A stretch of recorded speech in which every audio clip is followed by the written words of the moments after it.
Welcome to you today, the People's Church, part of the Assemblies of God, and we are in Constantia in Cape Town. Appreciate you joining us and trust that you're going to find today not only helpful but also entertaining, not boring. And we're going through the story of Esther, and last week we told the first part of the story of Esther, and I cut off at a certain point. But just let me tell you, like they say on Survivor, previously on the book of Esther, there is this beautiful Jewish woman who becomes a queen of the Persian Empire, wife of Xerxes. She's wins a beauty competition outside of the palace walls as someone who's excluded from the king's presence. There's a man called Mordecai who is her cousin, but has raised her as an orphan. We don't know the background story to what happened there. But Mordecai takes an active parental role and mentoring role in Esther's life. Have you got any mentors in your life? Who looks after you? Who cares about you? And she is queen, and there's another player, the villain. His name is Haman. Haman is an anti-Semite. He hates the Jews, going way back, and hatreds do go way back. And there's a history behind a story. And the story is there that he was an Amalekite. And the Persian Empire was a vast empire, and stretching across all the way from China all the way through to North Africa and into Europe as well, if you can just picture that. Absolutely vast. And Haman wants to kill the Jews because of this Mordecai who won't bow down to him. Haman is the highest official in the land, and Mordecai is not impressed by that. He's more impressed by God. He doesn't want to bow down before him. And so the die is cast, and the date is set where all Jews across that entire vast empire are going to be destroyed on a certain day.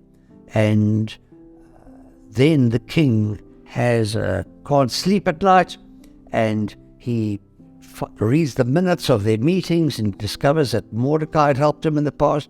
Mordecai hadn't been rewarded, and Haman is forced to honor and parade Mordecai, his arch enemy, through the city. And Haman is he's almost beside himself with anger, with humiliation, and he just hates the Jews, and he hates Mordecai. And then when this news comes out that the Jews are going to be slaughtered, Mordecai says, you better go and tell the king, Esther. And she says, I can't go in.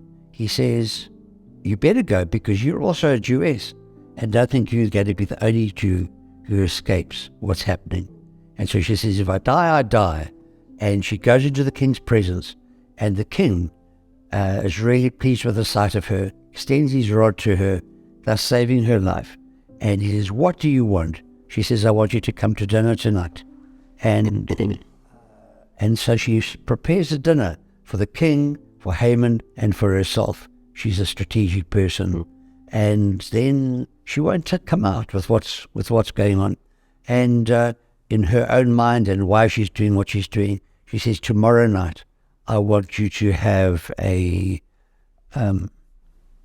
another meal. Come to round number 2, the second banquet, just the 3 of us. And so the story is that Haman is so full of himself, and he thinks that he really is, he's arrived in life, he's arrived in circumstances, he is just something so special. And he goes, tells his family that the only fly in the ointment, the only fly in the milk, the only thing that is taking his peace away is this man Mordecai. And he goes the second time to a banquet. And then the king says, after the wine has flowed for a little while, the king sees to get oiled by alcohol. And the king says, Queen Esther, what do you want? She says, I want my life. I'm going to be killed. I'm about to be killed. He says, who's going to kill you? She says, that man over there. And she points at Haman. Haman turns as white as a sheet. And she explains exactly what's happened. The king is absolutely outraged. He gets up and he walks out of the room where they are.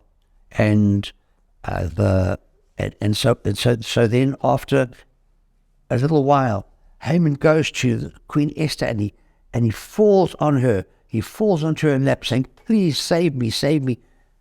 And just at that point, the king comes in and says, not only do you want to kill her, you are sexually molesting her as well.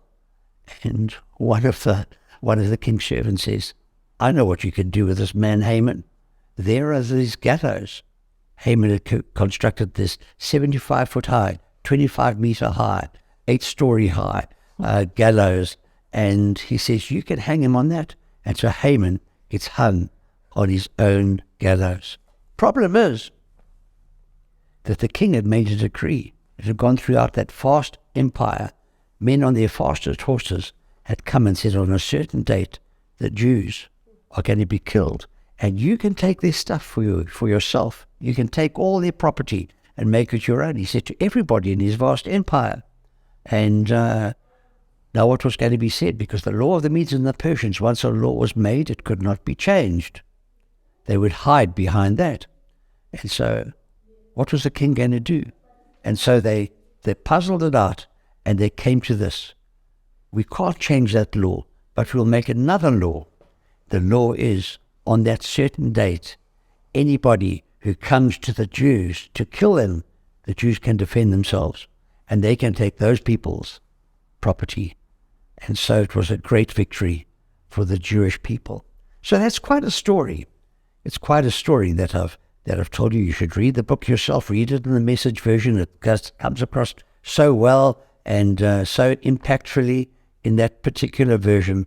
And the story of Esther, the beauty queen, of Mordecai, the sensible, sane mentor, of Haman, the man who becomes ridiculous because of his hatred, and hatred makes you ridiculous, of the king who just seems to be blown around and makes bad decisions when he gets drunk, and this vast empire. How do you live in the world around you where you've got kings like Xerxes and men like Haman?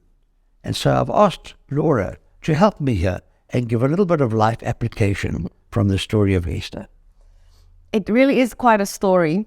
And what I kept thinking as I read the story, and again now as you told it, is that you mentioned it's entertaining, which it really is, but God actually included this not just for our entertainment. There's something in there, obviously, that he wants us to catch, something that is not obvious to us, something that we need to understand about God, about life, about our own response to what God is doing in our world. They're so important are the lessons that the Jews every single year to this day remember the story, and they tell the story to their families about how God saved them, although God's not mentioned anywhere, and prayer's not mentioned anywhere, how God saved them from injustice. Yeah, so good.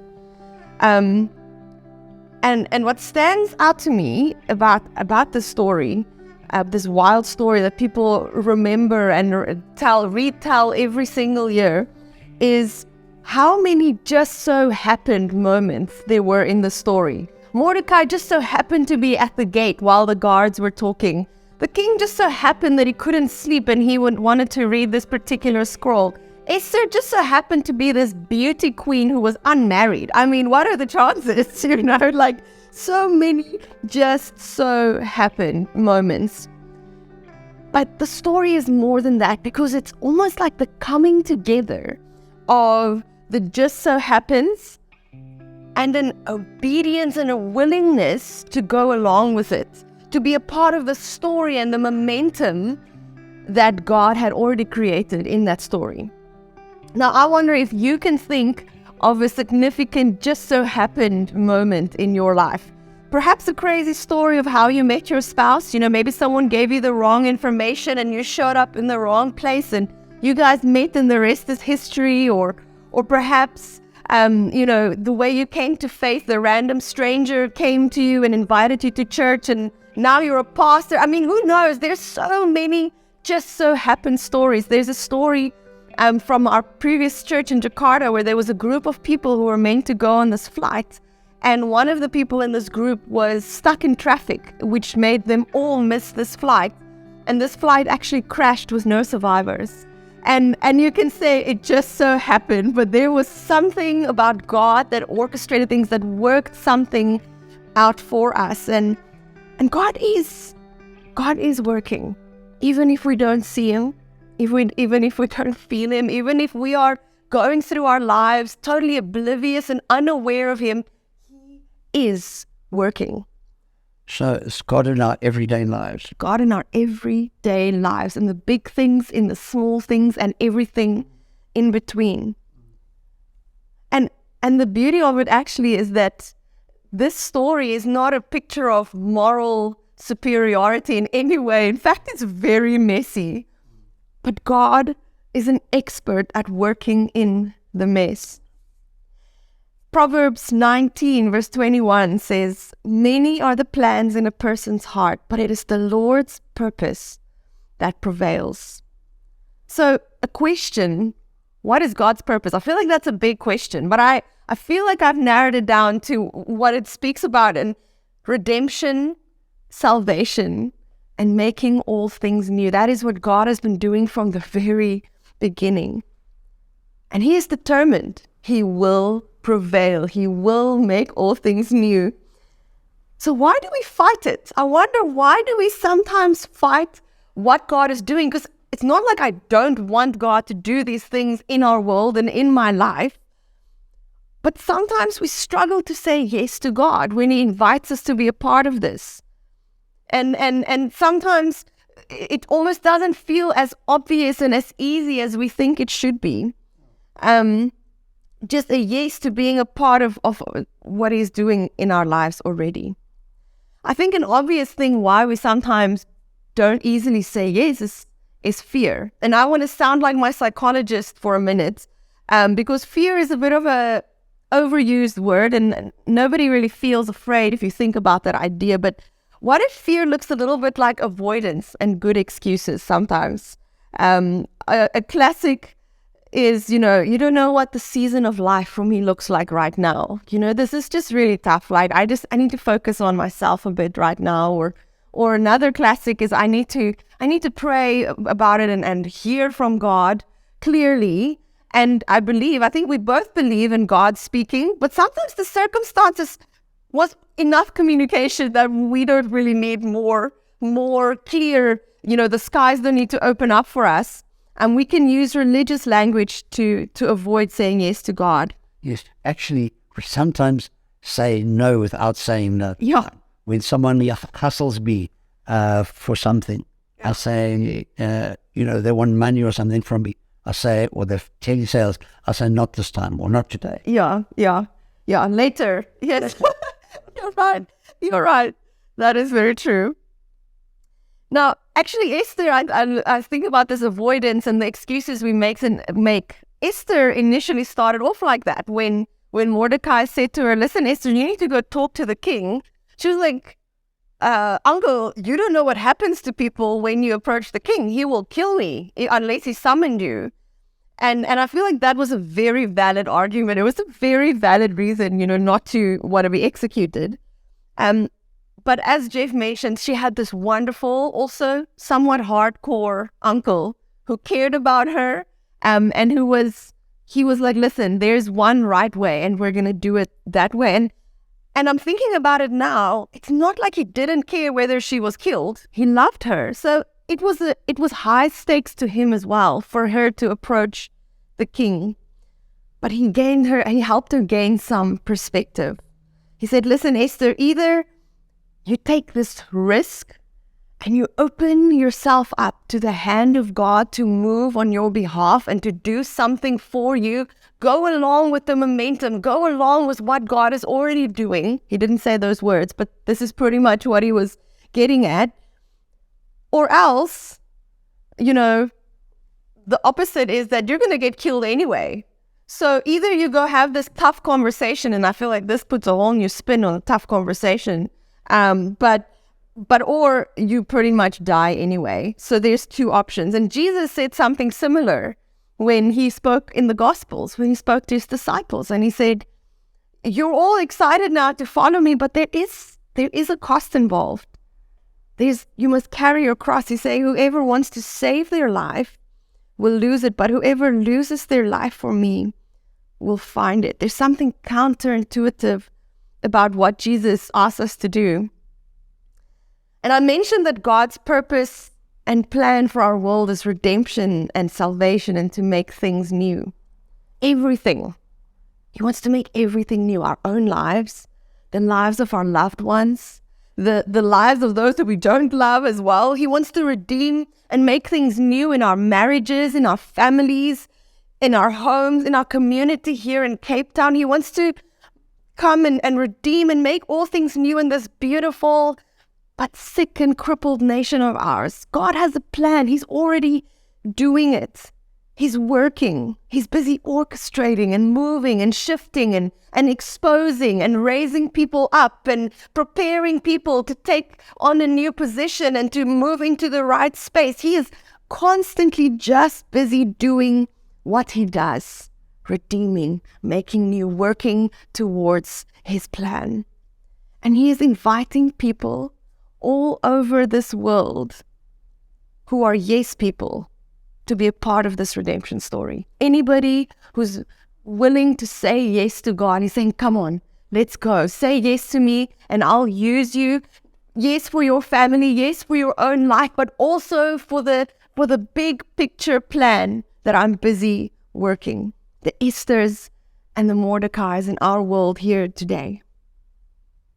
And something I have to mention about the Esthers and the Mordecais, that it wasn't just a once-off yes. Once they said the yes, she had to walk the journey of the yes, to actually go and approach the king, to actually prepare the banquet, to actually utter those difficult words, not knowing how the king will react. She had to walk out the yes. And so it was almost like a yes and a yes and a yes and a yes, and I just keep doing it. And I'm thinking, if we say, God, I believe that you are going to make my marriage new, I have to say yes constantly to being the peacemaker. I have to say yes over and over, even if it's difficult tomorrow and the day after that. I'm just going to keep saying yes and trust that God is going to honor it.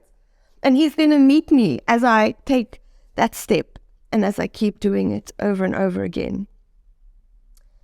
Now, I want to ask you today, is there perhaps an obvious thing that comes to mind where you feel like you recognize the need for God's making new and his redemption in your own life perhaps? Or sometimes God places a burden in our heart for a certain people, a certain circumstance, a certain place perhaps. Could it be that this is the way that he invites us into walking with him, into saying yes to him, into being the people who's a part of his big redemption plan? Is he perhaps inviting you and me to join him in something today? And if he is, perhaps it's worth just taking a moment to think, what does it look like to say this yes? What does it look like to say yes to God for my own life, for my marriage, for my church, for my community, for our country? Whatever it is, but what does that yes look like? And what leap or what step of faith do you need to take? Where you need to just trust God or just open yourself up to him moving in your own life. And then I also wonder, if you're honest, if there's some of us watching today who say, sometimes I admit that I go through life with a total unawareness of God's hand working in my life and in this world. I sometimes feel like I just exist. I'm the one who makes all things happen. It stops and it starts with me. I'm it. Maybe sometimes you feel like you just exist and you go through the motions, but I'm wondering if today there's a space where we can pause and we can just close our eyes and we can become aware of the fact that God has been working and he has been moving and he is busy orchestrating things. But I feel like something will change in our lives. Something will shift majorly when we go from just letting it happen behind the scenes to saying, God, what are you doing? Let me be a part of it. I want to say yes to you. I want to be a part of the solution, and I want to work with you. I think that we've said actually an earful and a mouthful in what we've just been talking about now in this story. And you can divide your spiritual life from your secular life. And you can think, keep God in a box on the Sunday and my spiritual decisions, and you have God works in your everyday life, in your everyday world. And what you actually need is to have your eyes opened. Esther is an eye-opening book because you see God's hand in everyday events, and you see God's hand in things where other people wouldn't see, just the same as the donkey saw the angel and the prophet couldn't see the angels.